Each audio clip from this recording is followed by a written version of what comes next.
Hola mis gatitos hermosos. Ya que se estrena The Wicked 2, les subiré un video de un caso que tal vez no sea real, o tal vez sí.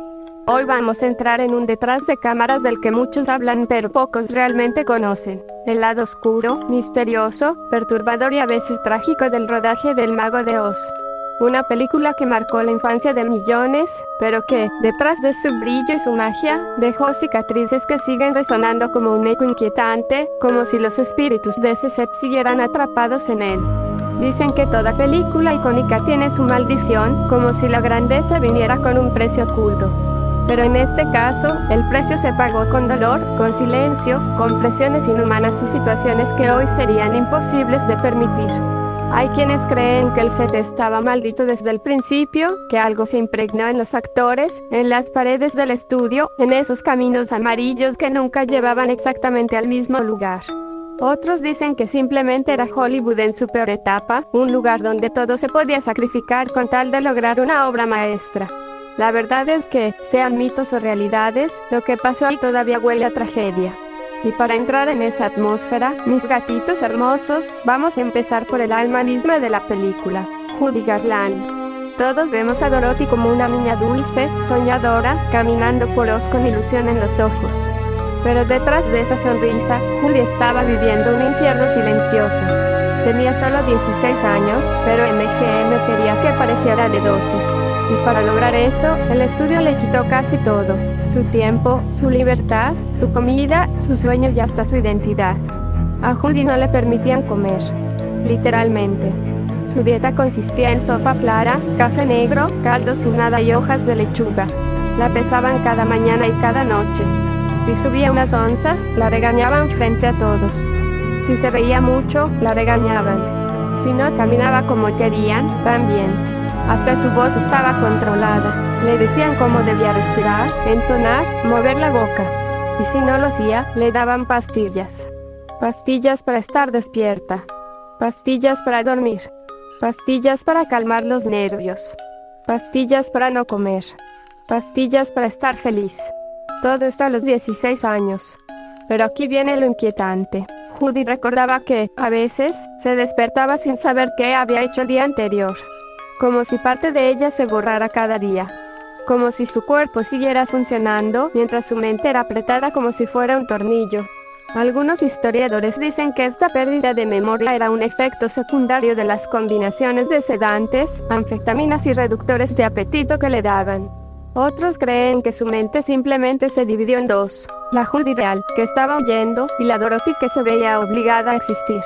Muchos fans han dicho que cuando miran de cerca el brillo de sus ojos en algunas escenas, hay un destello extraño, como si supiera que estaba atrapada en una jaula de colores.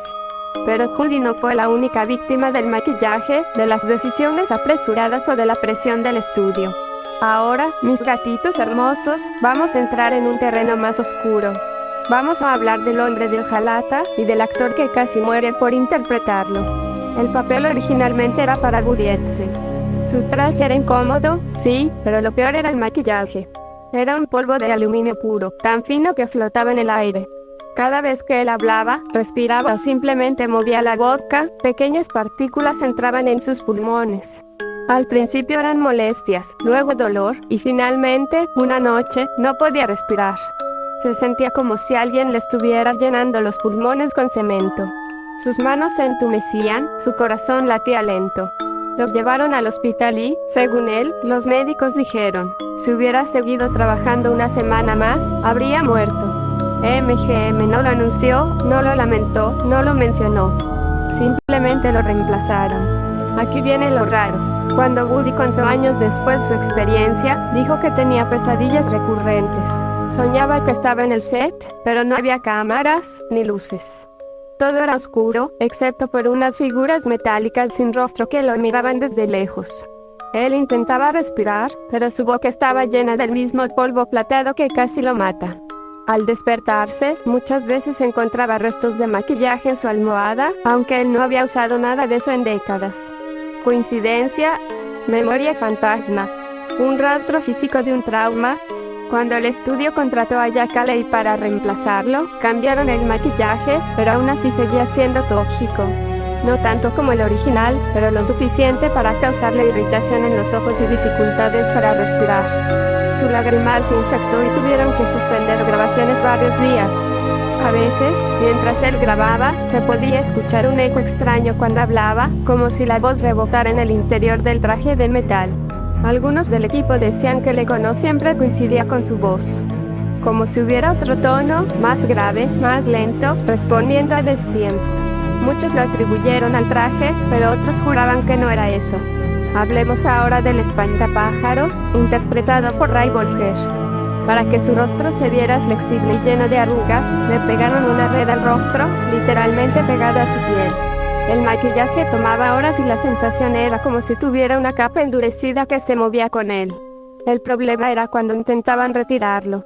Le dejaba heridas, marcas profundas que tardaron semanas en desaparecer. Después del rodaje, Bolger tenía pequeñas líneas marcadas alrededor de la boca y los ojos que parecían arrugas prematuras. En entrevistas dijo que, por meses, sentía que su piel estaba hecha de algo que no era humano.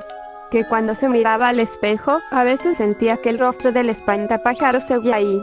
De hecho, una curiosidad inquietante del rodaje es que varios actores reportaron que la temperatura en ciertas partes del set bajaba sin explicación. Y curiosamente, esas zonas coincidían con donde solía grabar Bolger. Muchos técnicos evitaban quedarse solos en ese set, porque decían que se escuchaban pisadas suaves, como de alguien caminando con paja dentro del cuerpo. Pero uno de los accidentes más conocidos y más traumáticos fue el de Margaret Hamilton, la bruja mala del oeste. Su maquillaje verde era tóxico. No podía tocarlo con la boca. No podía comer mientras lo llevaba puesto. A veces, tenía que dejar que le limpiaran la cara con alcohol industrial, y eso le ardía hasta las lágrimas. El accidente que sufrió fue en la escena donde ella desaparece entre una nube de humo y fuego. El truco debía ser simple. Ella bajaba por una trampa justo antes de que explotara una llamarada controlada. Pero ese día, la coordinación falló. La llamarada salió antes, la trampa no se abrió, y ella quedó atrapada entre fuego real. Sus manos se quemaron tanto que se le desprendió parte de la piel. Su cara también sufrió quemaduras y tuvo que ausentarse semanas. Pero lo extraño vino después. Cuando volvió, dijo que tenía pesadillas donde veía su rostro verde derretirse frente al espejo. Cuando se lavaba las manos, a veces veía sombras verdes en el agua. Y, según una de sus memorias más inquietantes, cada vez que entraba al set, sentía que alguien le estaba observando desde arriba, aunque no había plataformas ni luces encendidas. Algunos del equipo decían que sus escenas tenían un aire extraño, como si Margaret estuviera rodeada de una energía difícil de describir. La doble de Margaret también sufrió un accidente. En una escena, debía volar con una escoba que tenía un tubo de fuego. El mecanismo explotó. Se quemó el cuerpo, su ropa y parte del set. Después de esto, juró que nunca volvería a trabajar en producciones de fantasía. Dijo, ese lugar estaba vivo. Ese set respiraba. Y no de una forma buena. Ahora, mis gatitos hermosos, vamos a uno de los temas más polémicos, los Munchkins. Eran más de 120 actores pequeños trabajando en condiciones muy duras. Sus disfraces eran pesados, la mayoría incómodos, y muchos tenían problemas para moverse o respirar bien. Pero lo verdaderamente inquietante es que varios técnicos afirmaron que en ciertas escenas se escuchaban murmullos en idiomas que no conocían, aun cuando nadie del elenco estaba hablando. Otros decían que, al apagar las luces, todavía se escuchaban pasos pequeños moviéndose en el fondo del set. Con el tiempo surgieron rumores exagerados, sí. Pero también es cierto que varios Munchkins contaron historias extrañas. Luces que se apagaban solas, objetos que se movían en su camerino, y un frío intenso que entraba sin explicación. Uno dijo que, mientras grababa, sintió que alguien pequeño le tiró del traje, pero cuando volteó, no había nadie cerca. El caso de León Cobarde también es fascinante. Bernard usaba un traje hecho de piel real que pesaba más de 20 kilos. Las luces lo derretían prácticamente. Sudaba tanto que tenían que exprimir el traje cada noche. Pero aquí viene lo curioso. El traje absorbía todo, incluyendo el olor. Después de semanas de grabación, el equipo empezó a decir que, incluso después de lavarlo, el traje olía como a animal viejo, pero también a algo metálico, como a sangre. Nadie pudo explicar por qué. El estudio terminó ordenando limpiar el traje de forma casi ritual, según algunos relatos. Y ahora vamos a hablar de una de las teorías más famosas y perturbadoras. La figura que aparece en el bosque del Set, al fondo, durante la canción de Where Octo Se Debe Usar. Muchos dijeron que era alguien colgado. Otros que era una sombra. MGM dijo que era un ave. Pero aquí entra lo misterioso. Varias personas que estuvieron ahí juran que ese día no había aves en ese set. Que eran rocas, árboles y utilería, pero no animales. Otros decían que el estudio empezó a traer aves después del rumor, no antes. Y cuando entrevistaron al equipo años después, nadie se ponía de acuerdo sobre qué había ese día en ese fondo. Algunos técnicos dijeron que el set tenía una vibra extraña, como si estuviera encantado, como si algo hubiera pasado ahí antes.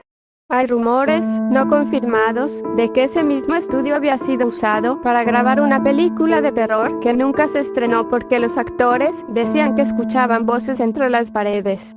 Otros dicen que el set fue construido sobre un terreno donde antes había un hospital abandonado. Nada de esto se ha probado, pero el misterio sigue ahí. Y es que, más allá de los accidentes, había algo raro en el ambiente. Varios miembros del equipo reportaron sombras moviéndose entre los árboles artificiales. Otros dijeron que el camino amarillo, cuando no estaba iluminado, parecía moverse ligeramente, como si respirara. Y algunos actores afirmaron que, al quedarse solos en el set, sentían que alguien caminaba detrás de ellos, como si el mundo de Oz no fuera solo una fantasía, sino un lugar que empezaba a tener vida propia. Dicen que cuando una película se vuelve leyenda, su rodaje se vuelve espíritu. Que los recuerdos quedan atrapados en el aire. Y el Mago de Oz es una mezcla de sufrimiento, magia, belleza y oscuridad. Todo grabado en un estudio que guardó secretos durante décadas. Secretos que, al día de hoy, todavía se cuentan en voz baja. Y bueno, mis gatitos hermosos, este fue el caso, que tal vez no sea real, o tal vez sí. Queden ustedes creer o no en la maldición detrás del Mago de Oz. Los quiero mucho, gracias por acompañarme, y me despido de ustedes, hasta el próximo video.